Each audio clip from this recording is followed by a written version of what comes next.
নমস্কাৰ চাবলৈ আৰম্ভ কৰিছে আছামিজ ট্ৰেণ্ডিং। আজি 8 জুলাই আৰু আজিৰ দিনটোৰ কেইবাটাও গুৰুত্বপূৰ্ণ খবৰ লৈ আহিছোঁ। এনেধৰণৰ খবৰসমূহ নিতৌ চাবলৈ চেনেলটো ছাবস্ক্ৰাইব কৰি ভিডিঅ'টোত এটা লাইক কৰি দিবলৈ আজিৰ দিনটোৰ প্ৰথমটো গুৰুত্বপূৰ্ণ খবৰ। এইবাৰ অসমৰ বান পীড়িতৰ কাষত থিয় দিছে কংগ্ৰেছৰ যুৱৰাজ ৰাহুল গান্ধী। অসমৰ কাছাৰ জিলাত উপস্থিত হৈ বান পৰিস্থিতিৰ বুজ লয় ৰাহুল গান্ধীয়ে। ফুলেৰ তলত আশ্ৰয় শিবিৰত বন্যাৰ্তৰ সৈতে বাৰ্তালাপ। ৰাহুল গান্ধীৰ আশ্ৰয় শিবিৰত থকা মণিপুৰৰ বান পীড়িতৰ দুখ দুৰ্দশাৰ বুজ ল'লে ৰাহুল গান্ধীয়ে। দুখৰ সময়ত ৰাহুলক কাষত পাই আৱেগিক বান পীড়িত ৰাইজ। ৰাহুল গান্ধী আজি অসম আৰু মণিপুৰ ভ্ৰমণ কৰিছিল। আশ্ৰয় শিবিৰত ৰাহুল গান্ধীৰ সন্মুখত দুখ অৱগত বান পীড়িতৰ ৰাইজৰ। ফুলেৰ তলত আশ্ৰয় শিবিৰত ভিৰ শতাধিক লোকৰ। ৰাহুল গান্ধী উপস্থিত হোৱাৰ পিছতেই ফুলেৰ তলৰ পাৰ পোনে পোনে মণিপুৰলৈ ৰাওনা হ'ব ৰাহুল গান্ধী। আনফালে ৰাহুল গান্ধীৰ আগমনৰ পূৰ্বে মণিপুৰত উত্তপ্ত পৰিস্থিতিৰ সৃষ্টি হৈছিল। আজি কাছাৰত বান পীড়িতৰ কাষত এইবাৰ থিয় দিছে কংগ্ৰেছৰ যুৱৰাজ ৰাহুল গান্ধী। আন এটা অতিকৈ গুৰুত্বপূৰ্ণ খবৰ। হিন্দু ধৰ্মৰ বিৰোধিতা কৰা নাই ৰাহুল গান্ধীয়ে। ৰাহুল গান্ধীৰ সদনত এটা মন্তব্যই সমগ্ৰ দেশত চৰ্চা লাভ কৰিছিল। ৰাহুল গান্ধীৰ সমৰ্থনত শংকৰাচাৰ্য স্বামী। ৰাহুল গান্ধীয়ে ক'তো হিন্দু ধৰ্মৰ বিৰোধিতা কৰা নাই। আমি ৰাহুল গান্ধীৰ সমগ্ৰ ভাষণ শুনিছোঁ, তাত কোনো ধৰণৰ অপমান কৰাৰ মন্তব্য কৰা নাই ৰাহুল গান্ধীয়ে। তেওঁ স্পষ্টকৈ কৈছে যে হিন্দু ধৰ্মত হিংসাৰ কোনো স্থান নাই। ৰাহুল গান্ধীৰ আধা বক্তব্য বিয়পোৱাটো এটা অপৰাধ। যিয়ে এনে কাম কৰিছে তেওঁক শাস্তি দিয়া উচিত। ৰাহুল গান্ধীক সমৰ্থন কৰিলে শংকৰাচাৰ্য স্বামী অভিমুক্তে শৰণানন্দই। ৰাহুল গান্ধীৰ সমৰ্থনত এইবাৰ শংকৰাচাৰ্য স্বামী। এইবাৰ মহা বিপদত পৰিছে বিজেপি। হলঠেকত বিজেপি। নীতিশ কুমাৰ আৰু চন্দ্ৰবাবু নাইডুক লৈ কিংমেকাৰ হোৱাৰ সুযোগ লৈ 1 লাখ কোটি টকাৰ অধিক ধন দাবী কৰাৰ পিছতে হলঠেকত বিজেপি। বাজেট দাখিলৰ পূৰ্বে এনডিএ চৰকাৰৰ পৰা বৃহৎ দাবী নীতিশ নাইডুৰ। হলঠেকত বিজেপি মিত্ৰজোঁটৰ চৰকাৰ। দাবী নামানিলে বিপদ বাঢ়িব পাৰে বিজেপিৰ। সংখ্যাগৰিষ্ঠতা আসন নোপোৱাৰ বাবে নীতিশ নাইডুৰ দাবী মানিব লাগিব বিজেপিয়ে। অন্যথা যিকোনো মুহূৰ্তত ভংগ হ'ব ভাৰতীয় জনতা পাৰ্টীৰ চৰকাৰ। বিহাৰ অন্ধ্ৰপ্ৰদেশৰ উন্নয়নৰ বাবে বিচাৰিছে বৃহৎ ধনৰাশি। ইতিমধ্যে এই চৰকাৰক ঠুনুকা আখ্যা বহু ৰাজনৈতিক বিশেষজ্ঞৰ। অলপ ভুলৰ বাবে সৃষ্টি হ'ব পাৰে মতানৈক্য। এনডিএ চৰকাৰত ভংগ হ'ব পাৰে ভাৰতীয় জনতা পাৰ্টীৰ চৰকাৰ। আন এটা অতিকৈ গুৰুত্বপূৰ্ণ খবৰ। অসমৰ বানপানীক ৰাষ্ট্ৰীয় সমস্যা ঘোষণা কৰিলে বিদেশী পৰ্যটক নহা হ'ব। অসমৰ বানক ৰাষ্ট্ৰীয় সমস্যা ঘোষণা কৰি কোনো ধৰণৰ লাভ নাই। অসমৰ বানক ৰাষ্ট্ৰীয় সমাধান ঘোষণা কৰিব লাগিব বুলি মন্তব্য হিমন্ত বিশ্ব শৰ্মাৰ। বান ৰাষ্ট্ৰীয় সমস্যা হিচাপে ঘোষিত হ'লে বিদেশৰ মানুহ অসমলৈ নহা হ'ব। হিমন্ত বিশ্ব শৰ্মাৰ মন্তব্য। অসমৰ বানক সমস্যা ঘোষণা কৰিলে মই কি পাম বুলি মন্তব্য হিমন্ত বিশ্ব শৰ্মাৰ। বিদেশৰ মানুহে কম্পিউটাৰত দেখিব যে অসমৰ বান ৰাষ্ট্ৰীয় সমস্যা, কোনো অসমলৈ নহা হ'ব। অসমৰ বানক ৰাষ্ট্ৰীয় সমস্যা ঘোষণা কৰাৰ সন্দৰ্ভত পুনৰবাৰ এইদৰে মন্তব্য কৰে অসমৰ মুখ্যমন্ত্ৰী ডক্টৰ হিমন্ত বিশ্ব শৰ্মাই। আন এটা ব্ৰেকিং নিউজ। পুনৰ বিজেপিত পদত্যাগ। বিজেপিৰ প্ৰতি পদত্যাগ জ্যেষ্ঠ নেতাৰ। বিধানসভা নিৰ্বাচনৰ পূৰ্বে বিজেপিত পুনৰ মোক্ষম আঘাত। কিয়নো এবাৰ প্ৰাক্তন বিজেপি বিধায়কৰ পদত্যাগ বিজেপিৰ দলৰ পৰা। বিজেপিৰ প্ৰাথমিক পদত্যাগ কৰিলে কুণাল সাৰংগীয়ে। কুণাল সাৰংগীৰ পদত্যাগৰ পিছতেই ঝাৰখণ্ড বিজেপিত হাহাকাৰ। দলৰ বিৰুদ্ধে কেইবাটাও বিস্ফোৰক অভিযোগ। কুণাল সাৰংগীৰ সমষ্টিৰ সমস্যাসমূহ সমাধান কৰাত বিজেপিয়ে গুৰুত্ব নিদিয়াৰ অভিযোগ। সমস্যাসমূহৰ বিষয়ে তেওঁ অৱগত কৰাৰ পিছতো একো নকৰাৰ অভিযোগ। 2014 পৰা 2019 চনলৈ ঝাৰখণ্ডৰ বখৰাগুৰা সমষ্টিৰ MLA আছিল।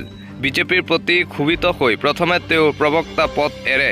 তাৰ পিছতে ভাৰতীয় জনতা পাৰ্টীৰ পৰা আনুষ্ঠানিকভাৱে পদত্যাগ কৰে প্ৰাক্তন বিধায়কগৰাকী। আন এটা ব্ৰেকিং নিউজ। কংগ্ৰেছৰ সভাত গো মাংস। কংগ্ৰেছৰ সভাত গো মাংসৰ ভোজ ভাতক লৈ উত্তপ্ত পৰিস্থিতি। খাৰুপেটীয়াৰ ফকীৰপাৰাত এই ভয়ংকৰ ঘটনা সংঘটিত হৈছে।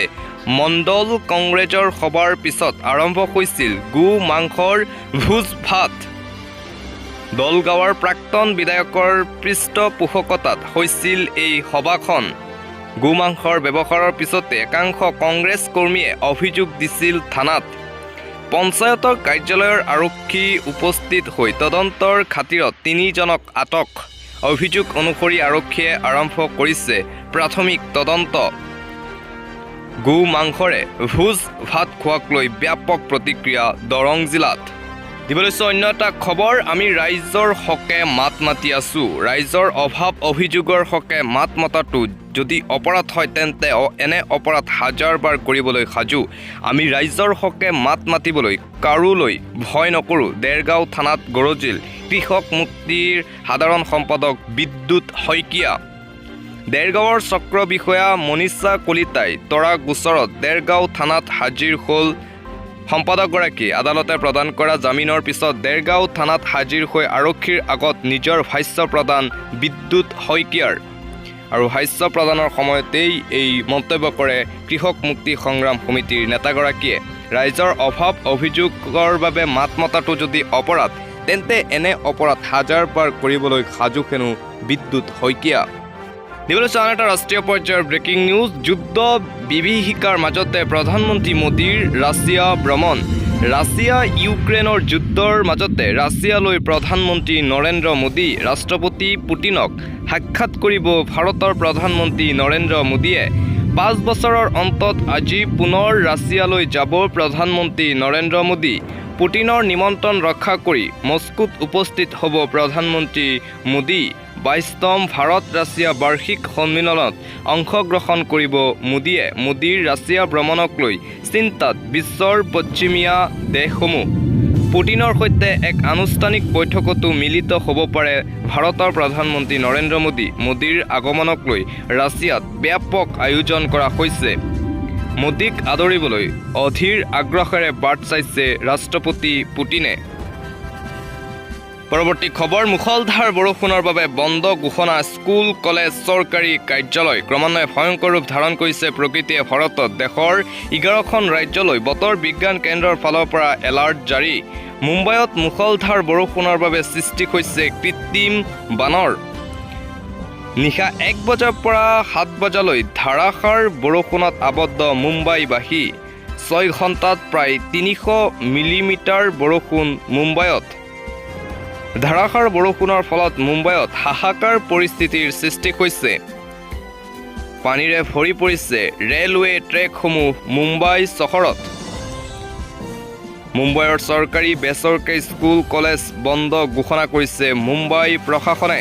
প্ৰচণ্ড বৰষুণত ৰায়গড় দুৰ্গত বহু পৰ্যটক আবদ্ধ হৈ থকাৰ খবৰ আহি পৰিছে। বিগত 4 দিন ধৰি উত্তৰাখণ্ডতো হৈ আছে ধাৰাসাৰ বৰষুণ। কেদাৰনাথ বদ্ৰীনাথ যোৱা পথসমূহ 15টা পথ বন্ধ হৈ আছে। ধাৰাসাৰ বৰষুণৰ ফলত ঠায়ে ঠায়ে ভূমিস্খলনৰ ঘটনাও সংঘটিত হৈছে। বৰষুণৰ বাবেই বন্ধ কৰি দিয়া হৈছে 4 ধাম যাত্ৰা। মুষলধাৰ বৰষুণৰ বাবে আবদ্ধ হৈ আছে 6,000তকৈও অধিক ভক্ত। হিমাচল প্ৰদেশতো বৰষুণৰ বাবে বন্ধ কৰা হৈছে 76টা পথ। দেশৰ 11খন ৰাজ্যলৈ বতৰ বিজ্ঞান কেন্দ্ৰৰ ফালৰ পৰা জাৰি কৰা হৈছে এলাৰ্ট। দিবলৈ আধাৰ কাৰ্ড থকা প্ৰতিগৰাকী লোকলৈ এটা ভাল খবৰ। আপোনাৰ আধাৰ কাৰ্ড আছে যদি পাব 50,000 পৰ্যন্ত ঋণ। কেনেকৈ আপুনি আবেদন কৰিব এই ধন লাভৰ বাবে? ন্যূনতম 15,000 টকাৰ দৰমহা পালেই পাব এই টকা। আপোনাৰ বেংক একাউণ্টৰ লগত লিংক হৈ থাকিব লাগিব আপোনাৰ আধাৰ কাৰ্ড। বেংকৰ ৱেবছাইটত আবেদন কৰিলেই লাভ কৰিব এই ঋণ আপুনি। বেংকৰ ৱেবছাইটত ভিজিট কৰি ক্লিক কৰক পাৰ্চনেল লোন অপশ্যনত। আধাৰ কাৰ্ড লোন অপশ্যনত গৈ পূৰণ কৰক বিশেষ প্ৰপত্ৰ। তাৰ পিছতে আপুনি দাখিল কৰক আপোনাৰ যাৱতীয় নথি পত্ৰ। সকলো ধৰণৰ ডকুমেণ্টছ আপুনি আপলোড কৰক। ইয়াৰ বাবে আপোনাৰ চিভিল স্ক'ৰ থাকিব লাগিব 150ৰো ওপৰত। আধাৰ কাৰ্ডৰ সৈতে সংযুক্ত হৈ থাকিব লাগিব আপোনাৰ মোবাইল ফোন নম্বৰ। 21 পৰা 60 বছৰ বয়সৰ লোকে পাব এই ঋণ আধাৰ কাৰ্ড থাকিলে। আপোনাৰ নথিপত্ৰ পুনৰীক্ষণৰ পিছতে আপোনাক প্ৰদান কৰিব ঋণ বেংকৰ ফালৰ পৰা। ঋণৰ বাবদ আপুনি পৰিশোধ কৰিব লাগিব 14% পৰ্যন্ত সুদ। আপোনাৰ আধাৰ কাৰ্ড আছে যদি আপুনি এনেকৈ পাব পাৰে 50,000 টকাৰ পৰ্যন্ত ঋণ। দিবলৈছো নিবনুৱা যুৱক যুৱতীসকলৰ বাবে এটা ভাল খবৰ। চাকৰি প্ৰত্যাশীসকলৰ বাবে আহি গ'ল ভাল খবৰ। মেট্ৰিক উত্তীৰ্ণৰ পৰা স্নাতক উত্তীৰ্ণলৈকে সকলোৱে কৰিব পাৰিব চাকৰিৰ বাবে এপ্লাই। আজিয়েই সাজু কৰক আপোনাৰ সকলো ধৰণৰ নথিপত্ৰ ডকুমেণ্টছ ৰেডি কৰক আজিয়েই। এপিডিচিএলত বিভিন্ন বিভাগৰ 5,000 পদৰ বাবে মুকলি কৰা হৈছে বিজ্ঞাপন। আপুনিও কৰিব পাৰিব এই চাকৰিসমূহৰ বাবে আবেদন। 18 বছৰৰ পৰা 38 বছৰৰ ভিতৰৰ প্ৰতিগৰাকী নিবনুৱাই কৰিব পাৰিব আবেদন। যোগ্যতাৰ ভিত্তিত লাভ কৰিব চাকৰি এপিডিচিএলত। কাৰিকৰী প্ৰশিক্ষণৰ প্ৰমাণপত্ৰ থকা আবেদনকাৰীক দিয়া হ'ব অগ্ৰাধিকাৰ। এপিডিচিএলৰ অফিচিয়েল ৱেবছাইটত গৈ কৰিব পাৰিব আপুনি আবেদন। কিদৰে আপুনি এই চাকৰিৰ বাবে আবেদন কৰিব ৱেবছাইটত? আবেদনৰ বাবে খুলি লওক এপিডিচিএলৰ অফিচিয়েল ৱেবছাইট apdcl.org। কি পদৰ বাবে কৰিব পাৰিব আবেদন ৱেবছাইটটোত? আবেদন কৰক সহকাৰী একাউণ্ট বিষয়াৰ বাবে। লাভ কৰিব লাগিব কোনো স্বীকৃতিপ্ৰাপ্ত বিশ্ববিদ্যালয়ৰ পৰা স্নাতক ডিগ্ৰী। ন্যূনতম 55% নম্বৰ পালেহে কৰিব পাৰিব আবেদন। লাগিব কম্পিউটাৰত ডিপ্ল'মা প্ৰমাণপত্ৰ। ন্যূনতম সময়সীমা 3 মাহ। অফিচ কম ফিল্ড এছিষ্টেণ্টৰ বাবে শিক্ষাগত অৰ্হতা লাগিব HS উত্তীৰ্ণ। বাহন চালকৰ বাবে শিক্ষাগত অৰ্হতা লাগিব SSLC উত্তীৰ্ণ। থাকিব লাগিব বৈধ 2 বছৰৰ পেছাদাৰী ড্ৰাইভিং লাইচেন্স। চাকৰি প্ৰত্যাশীসকলৰ বাবে এপিডিচিএলৰ ফালৰ পৰা জাৰি কৰা হৈছে এই ভাল খবৰ।